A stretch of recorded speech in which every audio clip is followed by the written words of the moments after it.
রাহুল গান্ধীর নিজেরই ঠিক নেই কাল কি হবে। অভিষেক ব্যানার্জির এখন অবস্থা যে খড়কুটো ধরে বাঁচার চেষ্টা করছেন। পার্টি চলে গেছে, পার্টির নেতারা চলে গেছেন, আইনের সামনে এখন তাদেরকে আসতে হচ্ছে, জেলে যেতে হতে পারে। তো সেই জন্য কোনোভাবে বাঁচার চেষ্টা করছেন, কিন্তু আইনের সামনে তো আসতেই হবে। মুখ্যমন্ত্রী মানে প্রাক্তন মুখ্যমন্ত্রী দেখা করলেন সোনিয়া গান্ধী এদের সঙ্গে, এখন যাকে সাইনবোর্ড বলেছিলেন তার তলায় আসছে। যারা দিন অপমান করে যাদেরকে করেছেন আজ তাদের কাছে যেতে হচ্ছে। আর কংগ্রেসের এটা পরম্পরাই আছে, যারা কংগ্রেস থেকে বেরোয় পরে কংগ্রেসেই ফিরে যায়, মিলে যায়।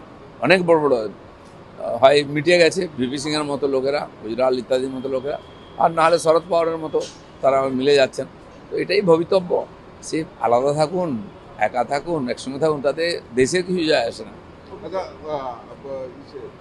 তৃণমূলের একাধিক সাংসদ কালকে দেখা গেল সুস্মিতা দেব ইস্তফা দিলেন, মালা রায়, সায়নী ঘোষ যারা একেবারে কাছে তারাও বিদ্রোহী দল। ভালো, এটা মানুষের যে ম্যান্ডেট আছে না পশ্চিমবাংলায় টিএমসির বিরুদ্ধে, তো তারা বুঝতে পেরেছেন।